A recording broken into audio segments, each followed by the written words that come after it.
महाभारत एक ऐसी लड़ाई जिसके किस्से सदियों सदियों तक याद किए जाते रहेंगे। हमारा पूरा बचपन भगवान कृष्ण और महाभारत की कहानियां सुनकर गुजरा है। भारत का बच्चा बच्चा जानता है कि महाभारत का युद्ध क्यों हुआ था। लेकिन दोस्तों, क्या आप जानते हैं कि महाभारत युद्ध के बाद क्या हुआ था? और क्या कभी आपने सोचा है कि उन महिलाओं के साथ क्या हुआ जिनके पति महाभारत युद्ध में मारे गए थे?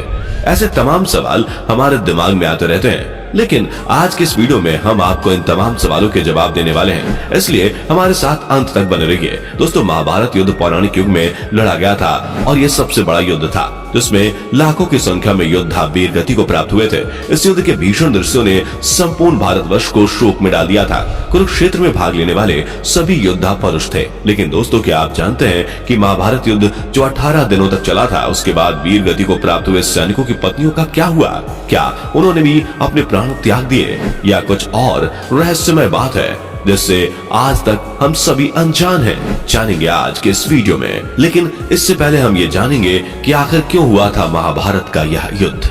जैसा कि सभी जानते हैं कि कुरुक्षेत्र में कौरवों और पांडवों के बीच कुरु साम्राज्य के सिंहासन की प्राप्ति के लिए आज से लगभग 3000 वर्ष पहले युद्ध लड़ा गया था, जिसमें पांडवों की जीत हुई थी। हालांकि युद्ध लड़े जाने के और भी कई कारण थे, जैसे भविष्य को लेकर असुरक्षा से हुआ था महाभारत का युद्ध। बिना सोचे समझे ली जाने वाली जीवन भर की शपथ से हुआ था महाभारत का युद्ध। महाभारत का युद्ध एक औरत को उसकी इच्छा के विरुद्ध हुए जबरदस्ती के कारण भी कह सकते हैं। अधर्म को चुपचाप सहते जाने को धर्म का नाम देने से हुआ था महाभारत का युद्ध, या फिर धर्म की रक्षा के लिए अवतरित भगवान श्री कृष्ण की इच्छा से हुआ था महाभारत का युद्ध। कहते हैं कि अगर कौरव पांडवों को 5 गांव दे देते तो युद्ध नहीं होता। दोस्तों, युद्ध किसी का भी हो और किसी भी कारण हो, परंतु इसमें होने वाला सबसे बड़ा नुकसान युद्ध में मारे गए सैनिकों की पत्नियों का ही होता है। इसी प्रकार धर्म और अधर्म के बीच लड़े गए महाभारत युद्ध में अनेकों सैनिकों ने मिलकर लड़ाई लड़ी थी, जहां कुछ चंद योद्धाओं को छोड़कर सभी योद्धा उस युद्ध में मारे गए थे। तो दोस्तों, आपको बताते चले कि ये बात महाभारत युद्ध के 15 वर्ष बाद की है। क्या आप जानते हैं कि महाभारत के स्त्री पर्व के एक प्रसंग में धृतराष्ट्र ने युधिष्ठिर से युद्ध में मारे गए योद्धाओं की संख्या पूछते हैं, और धृतराष्ट्र के सवाल का जवाब देते हुए युधिष्ठिर कहते हैं कि इस युद्ध में 1,66,20,000 वीर मारे गए थे। इसके अलावा 24,165 वीरों का कोई पता ही नहीं है। लेकिन आज की 21वीं सदी में बहुत से लोगों के मन में यह सवाल है कि महाभारत युद्ध में कई योद्धाओं ने युद्ध लड़कर अपने अपने प्राणों का बलिदान दिया था, और जब महाभारत युद्ध समाप्त हो गया तो महाभारत युद्ध में बलिदानियों की विधवा औरतें जो अपने पतियों की याद में दिन रात रोया करती थी, आखिरकार अंत में उनके साथ क्या हुआ? तो दोस्तों, इस कथा का वर्णन महाभारत ग्रंथ के आश्रमवासी पर्व के 33वें अध्याय में पढ़ने को मिलता है। इस कथन के अनुसार महाभारत युद्ध के बाद पांडु पुत्र युधिष्ठिर का हस्तिनापुर के नरेश के रूप में राज्याभिषेक किया गया। अन्य भाइयों को भी हस्तिनापुर राज्य के अलग अलग महत्वपूर्ण जिम्मेदारियां सौंप दी गई। युधिष्ठिर के बाद भीम ने हस्तिनापुर के उत्तराधिकारी होने का फर्ज निभाया। इसके उपरांत हस्तिनापुर के पूरी प्रजा इन पांडवों पुत्रों के शासन से खुश रहने लगी। इसके पश्चात ही 5 पांडव राजकाज के साथ साथ अपने ज्येष्ठ पिता धृतराष्ट्र, बड़ी माँ गांधारी और माता कुंती की दिन रात सेवा किया करते थे। हालांकि ऐसा माना जाता है कि महाभारत युद्ध के बाद पांडवों की जिंदगी बदल गई, लेकिन पांडवों के निस्वार्थ सेवा व स्नेह से धृतराष्ट्र और गांधारी धीरे धीरे अपने पुत्रों के शोक से बाहर आ गए। इस तरह 15 वर्ष का समय बीत गया। तब एक दिन अचानक धृतराष्ट्र ने युधिष्ठिर से कहा कि हे युधिष्ठिर, अब हमारा मन राजमहल में नहीं लगता, इसलिए अब हम अपना बचा हुआ जीवन वन में बिताना चाहते हैं। इसलिए हमें जाने की आज्ञा दो। अपने ज्येष्ठ पिता की बातें सुनकर युधिष्ठिर दुखी हो गए, परंतु विदुर के समझाने पर उन्होंने धृतराष्ट्र सहित गांधारी, माता कुंती और विदुर को वन में जाने की आज्ञा दे दी। उसके अगले दिन धृतराष्ट्र, गांधारी, कुंती, विदुर और संजय सन्यासी का एक रूप धारण कर वन की ओर निकल गए, जहां युधिष्ठिर ने उन सभी लोगों के रहने के लिए वन में कुटिया बनवा दी थी। ऐसे ही कुछ दिन बीतते चले गए और 5 पांडव अब हर समय अपने प्रजा की सेवा में लगे रहते थे। पांडवों की सेवा से हस्तिनापुर की प्रजा तो खुशहाल थे, लेकिन महाभारत युद्ध में विधवा हुई स्त्रियां अक्सर शोक में रोया करती थीं, पर इसका आभास उन्होंने कभी भी अपने राजा को नहीं होने दिया। युधिष्ठिर ये सब जानते थे और उनके दर्द को महसूस करते थे, लेकिन चाहकर भी उनके दुखों को कम नहीं कर सकते थे, क्योंकि उन्होंने खुद अपने आंखों से अपने लोगों को युद्ध में मरते हुए देखा था। ऐसे ही समय बीतता चला गया और कुछ समय बाद एक दिन पांडवों में सबसे छोटे भाई सहदेव को माता कुंती से मिलने की इच्छा उत्पन्न हुई। सहदेव ने अपनी इच्छा शेष चारों पांडव भाइयों से जाकर कही। सहदेव की बातें सुनकर शेष तीनों पांडव भीम, अर्जुन, नकुल और उनकी पत्नी द्रौपदी के मन में भी माता कुंती से मिलने की इच्छा जागृत हो उठी। यह देख हस्तिनापुर नरेश युधिष्ठिर ने वन जाने के लिए आवश्यक तैयारियों को करने का आदेश दिया। अगले दिन पांचों पांडव द्रौपदी के साथ वन की ओर चल पड़े। यह देख हस्तिनापुर की प्रजा भी उनके साथ चल पड़ी। उन लोगों में विधवा स्त्रियां भी थी जिनके पति महाभारत युद्ध में वीरगति को प्राप्त हुए थे।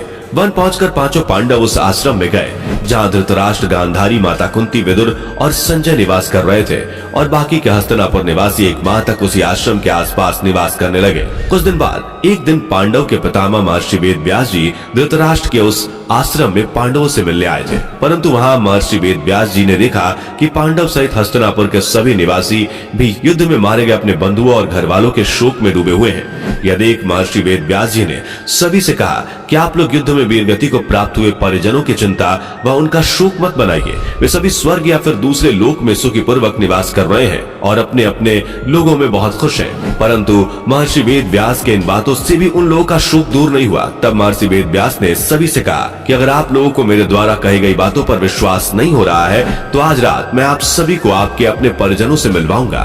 तब तुम सभी स्वयं ही उनसे मिलकर उनका हाल पता कर लेना। यह सुन पांडव सहित सभी हस्तिनापुर के निवासियों के चेहरे पर हल्की सी आश भरी चमचमाती हुई मुस्कान उभर आई।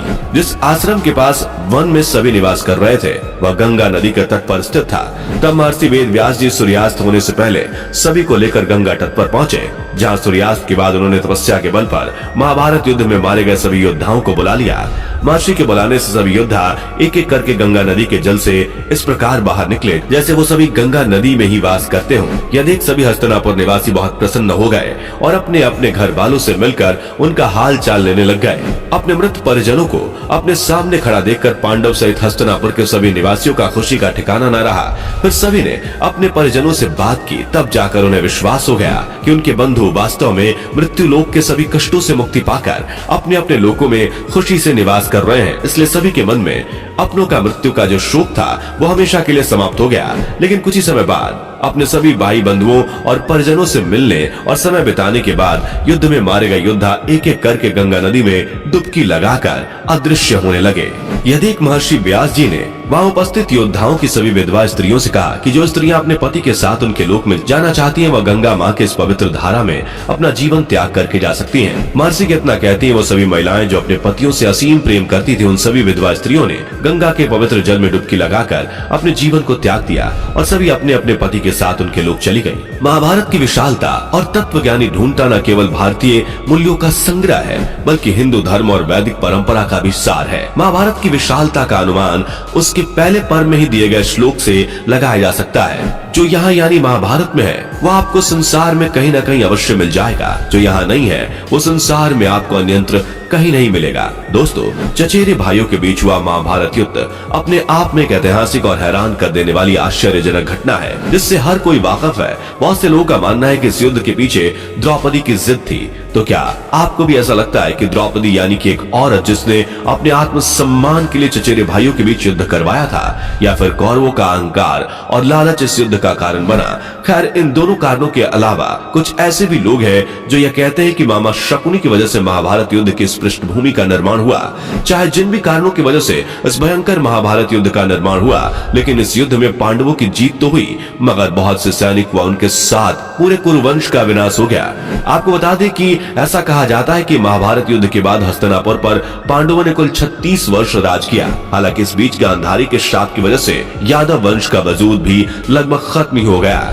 अगर महाभारत में भगवान कृष्ण की बात करें तो एक शिकारी की तीर जो गलती से भगवान कृष्ण को लग जाता है जिससे उनकी मौत हो जाती है, जिसका मतलब है कि भगवान श्री कृष्ण अपना शरीर त्याग कर वापस बैकुंठ लौट जाते हैं। माना जाता है कि जब भगवान श्री कृष्ण बैकुंठ लौट जाते हैं तब इस बात की जानकारी पांडवों को महर्षि वेद व्यास जी द्वारा मिलती है और पांडव को इस बात से भी अवगत कराते हैं कि उनका और उनके चचेरे भाइयों का इस धरती पर जो जीवन लक्ष्य था अब वह पूरा हो चुका है। जिसके उपरांत युधिष्ठिर अपने प्रपौत्र परीक्षित को हस्तिनापुर का राज सौंपकर अपने चारों भाइयों और पत्नी द्रौपदी के साथ हिमालय की ओर निकल पड़ते हैं ताकि वो स्वर्ग जा सके। लेकिन होनी का लिखा आज तक किसी से बचा नहीं है। इसलिए जब पांडव ने हिमालय की चढ़ाई शुरू की तो सारे पांडव एक एक करके मृत्यु को प्राप्त होते गए। इन सभी में सबसे पहले द्रौपदी की मृत्यु हुई और सबसे आखिर में भीम की। उन सभी की मृत्यु का कारण उनके अभिमान, उनकी अभिलाषा, उनकी इच्छाओं की वजह से हुई। लेकिन कहा जाता है कि युधिष्ठिर ही केवल वो अकेले पांडव थे, उन्हें किसी बात का अभिमान व अभिलाषा नहीं थी, इसलिए वह अकेले ही स्वर्ग तक पहुंचते हैं। तो दोस्तों, इस प्रकार महाभारत के कुछ सालों बाद भगवान कृष्ण और पांडवों ने भी अपना शरीर त्याग दिया, जिसके बाद से ही कलयुग का आरंभ होता है। महाभारत की ये कहानी आपको कैसी लगी हमें कमेंट कर